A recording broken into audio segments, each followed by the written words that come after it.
اس حدیث میں جو اللہ کے نبی نے تصویر دکھائی ہے، یا ہم کہیں دکھانی چاہیے اپنی امت کو، کہ علی قرآن کے ساتھ ہے، ہم اللہ کی کتاب کی آیات کی مدد سے، خود مولا کائنات کے فرامین کی مدد سے اس تصویر کو واضح کرنے کی اور اس مطلب اور مفہوم کو سمجھنے کی اور اسے محسوس کرنے کی کوشش کریں گے کہ صرف کہنے کی بات نہیں ہے، حقیقتاً علی قرآن کے ساتھ، اور حقیقتاً قرآن علی کے ساتھ ہے، اور حقیقتاً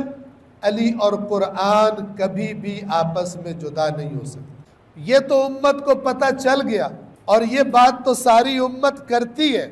کہ جب بھی اختلاف ہو جائے حق و باطل کا معیار قرآن ہے، لیکن یہ بات کافی لوگوں کو بھول گئی ہے، خدا کرے یاد آ جائے کہ جس طرح قرآن معیار ہے جب بھی حق و باطل میں تردد ہو جائے،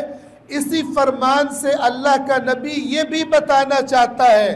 کہ قرآن اسی طرف ہوگا جس طرف میرا بھائی علی کھڑا ہوگا۔ جس طرح کسی بھی اختلاف کی صورت میں معیار حق قرآن ہے، بالکل اسی طرح کسی بھی اختلاف کی صورت میں اگر دیکھنا چاہو حق کس طرف ہے اور قرآن کس طرف ہے، تو بس دیکھ لینا میرا بھائی علی اس معاملے میں کس طرف کھڑا ہے۔